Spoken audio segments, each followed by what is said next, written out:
Hi everyone, it's Josh from The First Time Father. Just wanted to recap quickly my first week of the carb cycle. So we did the first 3 days, Monday, Tuesday, Wednesday was low carb. Then Thursday was a high carb day. Then Friday, Saturday, Sunday were low carb. And we're Monday again, which is high carb, which is awesome. Been looking forward to today for at least the last 3 days. You might be able to hear him in the background. I got little baby Zeph crawling around. He's just over there at the moment. Hopefully he's not too distracting. Yesterday I didn't do a video update because I released the how to calculate your macros video. That took me a fair while to edit, but I think it was of a really good standard and it definitely goes into the detail of everything you need to know, everything laid out on how to calculate your macros. So yesterday, I'll show it on the screen, we had a 14K long run to do.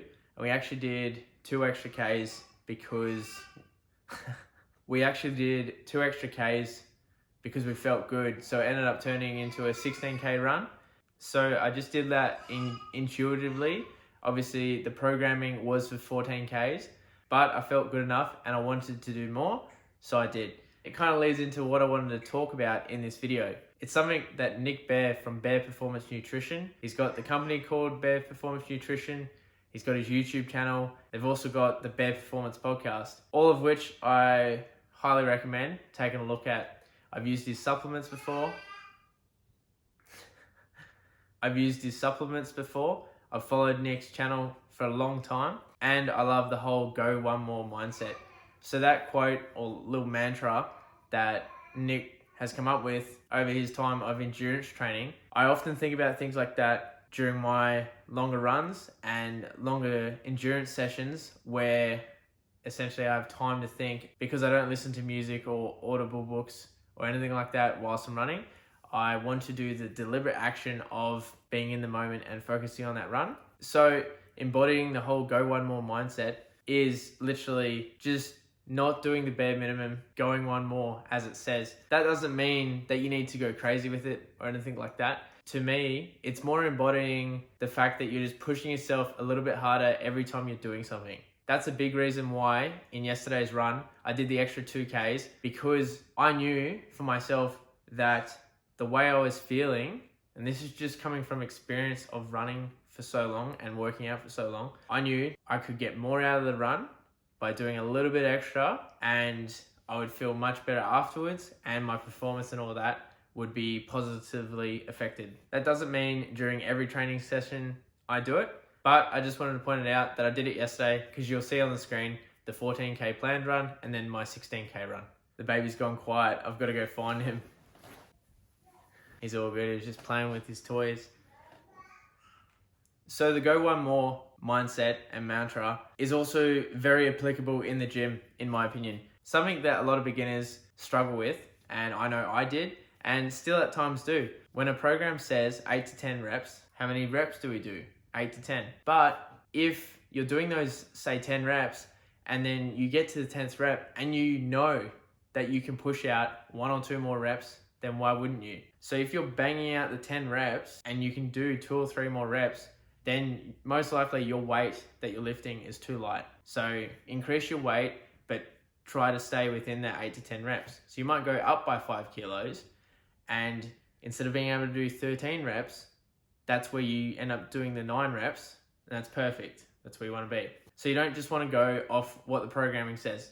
That's my 2 cents with it. Oh, I forgot to say, I'm not sponsored or anything by Nick Bear or Bear Performance Nutrition, though one day I will be, and I can see me becoming a Bear Performance hybrid athlete because that's how I'm training. That's how I've trained for the last few years. Perfect match there. Nick, if somehow you're watching this, we'll set a date and we'll go do a crazy long run together. Keeping in line with the theme for this video, I was speaking to one of my good mates. We were actually talking about Jeff Cunningham's quote, "It's more important to be consistently good rather than occasionally great."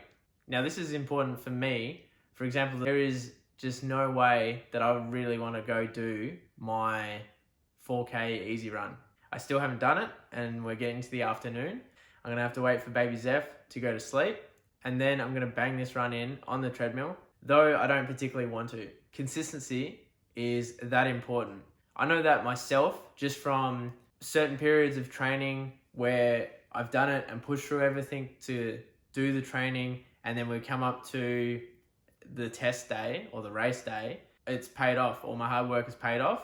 Even when in the moment for some of those runs or some of those workouts, it was like I'd prefer to do anything else. That's why we were talking about it this morning, because it's just important to stay consistent.